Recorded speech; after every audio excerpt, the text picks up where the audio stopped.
Alors, je vais vous montrer une expérience particulière, celle d'un artiste promoteur. Donc, je disais qu'il avait émis des normes de construction. Alors, les normes, c'est les tabias.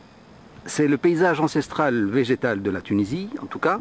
C'est ce qu'a essayé de préserver monsieur Nakache. Donc voilà, une tabia, c'est un muret de terre avec des figues de barbarie et des plantes épineuses. C'est ce qui fait toutes les allées du paysage campagnard de la Tunisie, profonde, direz-vous. Donc on est à l'entrée de la résidence Nakache, de la résidence Genette, pardon. Et là, ce sont les clandestins. Hein. C'est les riches clandestins, ils arrivent, ils profitent de l'art de Nakache, mais pour construire à leur manière. Voilà, ils ont le prestige de la résidence sans avoir respecté les normes de la résidence. C'est joli, hein, il n'y a rien à dire, hein, mais bon, c'est pas l'esprit de la résidence. Mais on est en dehors de la résidence, on n'est pas encore entré. Hein.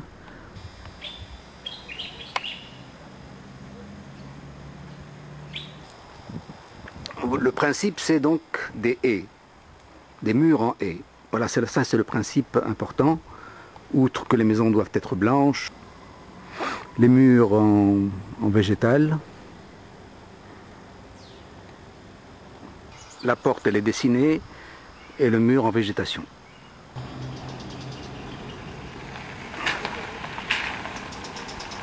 Là encore, un portail en clouté avec des haies. Donc cette maison que je viens de voir, c'est quasi impossible de voir l'intérieur. Vous voyez tellement le mur, il est bien fait. Hein. La haie, elle est tellement bien faite qu'on ne peut même pas infiltrer une caméra et voir ce qu'il y a dedans. Les petites routes, les belles haies, donc petit chemin qui mène à domicile, les maisons cachées, quoique ici on voit bien, on arrive à voir la maison, mais ce n'est pas toujours le cas, toujours de la chaux blanche. Donc l'idée c'est aussi de respecter cet art traditionnel aussi tunisien, des maisons blanches, regardez en chaux. Alors ça c'est donc esprit Nakache qui s'inspire de traditions tunisiennes, hein, il ne faut quand même pas exagérer. Mais lui a su mettre des règles par rapport à nos normes. Donc liberté pour l'architecture de la porte, mais imposition d'y mettre une haie avec des petits sentiers qui permettent d'aller jusqu'à la plage.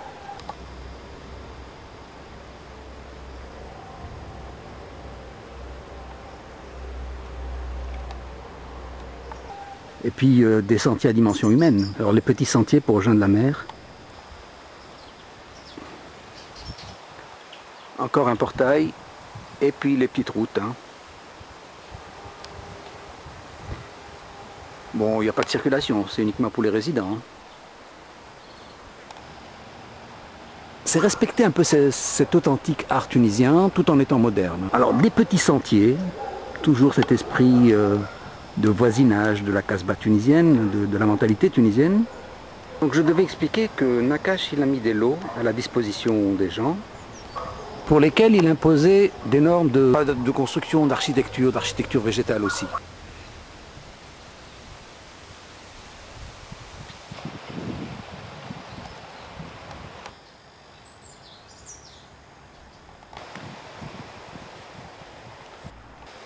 Là encore, jolie porte, tout simple, avec une pleine place pour la nature.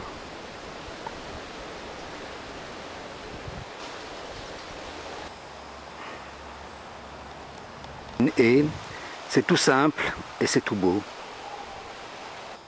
Donc voilà. Et la maison intérieure qu'on voit, et celle-là on n'arrive même pas à la voir. Hein. Je sais que c'est une magnifique demeure à l'intérieur, mais on voit rien. Voilà, ici on arrive à voir l'arrière-maison.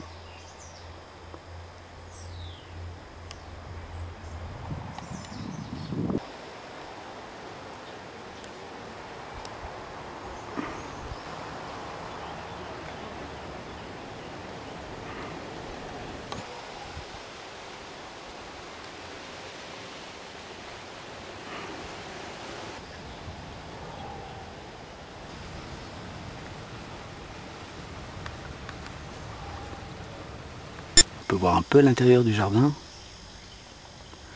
avec une pleine place pour la nature. Le jardin. Des maisons intérieures qu'on voit difficilement, donc il faut vraiment, parce que tout est recouvert par la végétation, mais c'est très joli. Hein. Parfois de toutes petites maisons, camouflées sous la végétation, on arrive à peine à voir des lieux de famille où on vit des petits bonheurs familiales, quoi. Parfois à l'intérieur des petites maisons qui camouflent les petits secrets cachés là.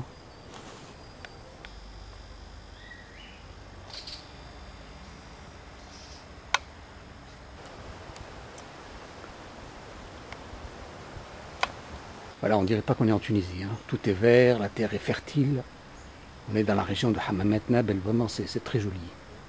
On dirait un paysage du nord, mais vraiment on est en Tunisie. Hein. Si, j'ai quand même trouvé un trou au niveau du garage, ça permet de voir l'intérieur de la maison, très joli jardin. Sous l'ombre, donc vous imaginez en été, hein, vous avez un microclimat. Donc on est en octobre, hein, personne n'est là, c'est pratiquement des maisons d'été. Et donc voilà, elles sont pratiquement vides ces maisons. De belles maisons quand même. Hein. C'est difficile de voir, mais voilà, on trouve un petit trou. Et voilà, on voit l'intérieur de la maison.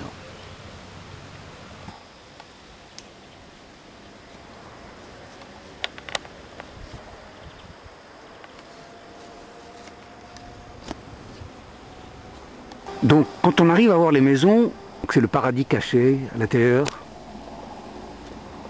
la discrétion dans un cadre naturel, et ça permet aux gens de vivre bien, quoi, être heureux tout simplement.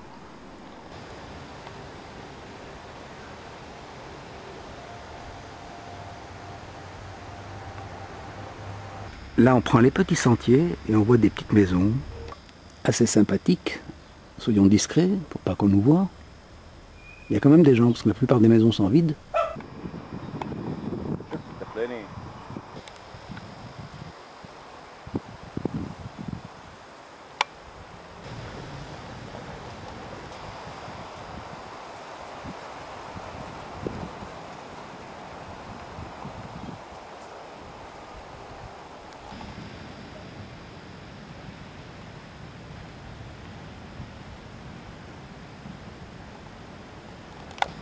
Donc vous voyez la tabia de droite et la tabia de gauche.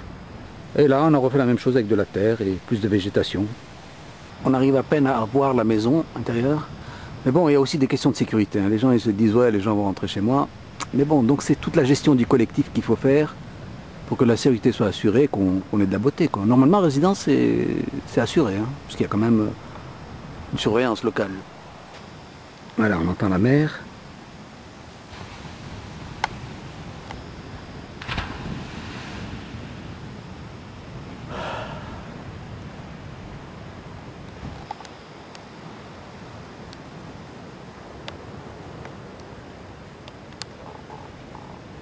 Voilà, ça c'est un petit trou hein, qu'on va suivre.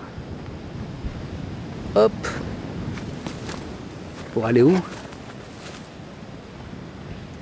Dans une maison privée.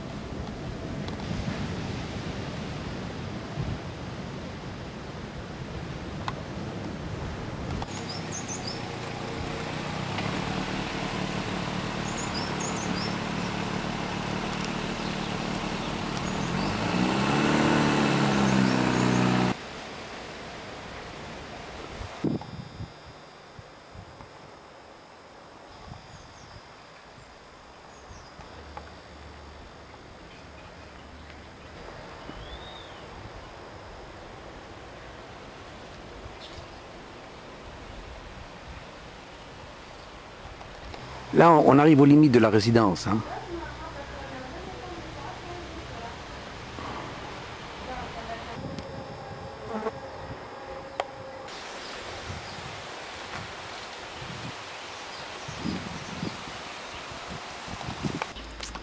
Alors, ce mur qui a été construit en ferraille a fait fuir de très nombreux résidents, en tout cas les plus raffinés, hein, parce qu'ils ont vu ce Sfax plein de sous qui arrive et qui impose avec son argent et en fait qui s'en fout des normes. Hein. Donc il y a beaucoup de gens qui n'ont pas apprécié et puis ils ont vendu leur maison. Alors ça c'est la maison du plein de sous sans raffinement. Et ça, c'est la maison de son voisin. Alors un petit trou, de voir le petit jardin.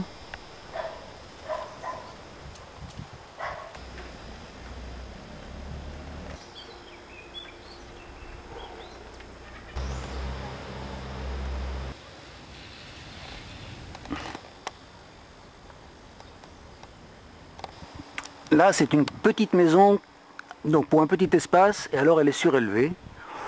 Bon, on aurait pu mieux faire, hein. C'est bien quand ils prennent de la hauteur, surtout que la végétation va avec. Ce qui est dommage, c'est uniquement ce mur blanc qui occupe tout le pourtour. Voilà, on voit cette petite coupole, hein. Donc on aurait pu bien faire, faire aussi bien avec un mur végétal. Et lui aussi, il a fait un mur en pierre, et à l'extérieur, il a mis enfin, quand même une belle végétation, avec de beaux jasmins. Bon, mais c'est toujours le sécuritaire, hein. Vraiment c'est la grosse peur. On imagine qu'un mur végétal c'est insuffisant, et il n'y a pas mieux que la pierre. Bon, voilà. Alors il a respecté les portes intérieures en clouté, et puis le blanc hein, en chaux. Mais bon, le jardin n'est pas très bien nourri. Alors lui il s'est cru malin, il a fait son mur, puis après il a fait la haie à l'extérieur. Tout à fait le contraire de son voisin, qui lui il a mis des murs. Donc on est aux limites de la résidence Genette bien sûr. Ils sont arrivés plus tard, donc ils n'ont pas respecté les normes, grosse baraque, plein soleil, 2 étages. Enfin, Villa del Manza que le mec se permet d'utiliser une fois l'année quoi. Alors là, ça c'est le Gerbi qui a ouvert un hanout à la résidence Genette. Hein. Ah, ça c'est une catastrophe. Hein. Avec des murs en béton, il y a de quoi pleurer, hein. Il y a de quoi pleurer. Celui-là par contre, il a fait sa maison de mezzanine, hein, avec les couleurs ocre, avec des rambardes à l'italienne, et on voit quand même à l'intérieur, il y a quand même de l'espace pour un jardin. On voit qu'il est plein soleil. Et donc les murs couleur ocre, comme je disais. Par contre là, c'est carrément administration publique. Le mec, il a construit une grosse baraque, tout le terrain est utilisé pour la construction. Qu'est-ce qu'il y a? Il y a 10 familles qui vivent là? Non. Regardez, c'est fermé, il n'y a personne. Et bon, c'est un type de construction pour l'administration publique, hein, pour des fonctionnaires qui viennent tous les jours de 8h à 5h, hein, mais pas au bord de la mer. Là encore, c'est des terrains achetés en dehors de la résidence, en dehors de la concession de la résidence Nakash. Et donc il fait sa maison d'El Manza pratiquement, ou sa maison de la Soukra plutôt, dans un lieu de vacances. Alors je termine avec ce joli balcon, qui aurait pu être très beau dans un cadre imaginé, avec un mur en végétation, avec un microclimat à l'intérieur, avec une maison cachée, camouflée, vous voyez. Ça aurait été très joli, hein. Mais là il est exposé, bon, une belle maison, mais... Bon, ça aussi c'est triste, hein, parce que ça c'est l'ancien club. Ils y ont mis du bitume, on ne peut plus y rentrer, ils ont mis des barrières, ils ont mis des murs. Même ce panneau il a été déplacé. Avant il était sur la route, et comme ils ont mis du bitume, eh ben, c'est terminé quoi. Hein. On l'a mis dans une petite ruelle, personne ne peut le lire. Les terrains de tennis sont devenus des parkings. Il y avait un petit restaurant qui permettait aux gens, aux résidents de venir manger, casser la croûte, etc. Alors on a une administration, c'est en couleur mauve, enfin vraiment c'est n'importe quoi. Mais c'est un complexe complètement différent. Bon, je ne vais pas dire que c'est n'importe quoi, mais c'est autre chose. Ça n'a rien à voir avec un art de vivre, un art de se reposer, de vivre en société. Autrefois, il y avait un club, une piscine, donc il y avait une vie sociale et très agréable. Bon, maintenant, regardez, c'est complètement vide. Donc là, une plaque qui nous dit un peu plus ce que c'est. C'est écrit en arabe. La plaque qui est plus claire, c'est Markez 7 novembre, l'Astiyaf. Une dernière fois, ce qui nous reste comme est de ce que nous a fait M. Nakash. Vraiment, merci beaucoup. Malheureusement, il est parti. Et toute sa philosophie est partie avec. Alors, bonjour au développement, bonjour au bitume, bonjour à une autre façon de vivre, qui a peut-être son charme, mais enfin, moi je ne l'ai pas vécu malheureusement, hein, donc je ne sais pas la décrire.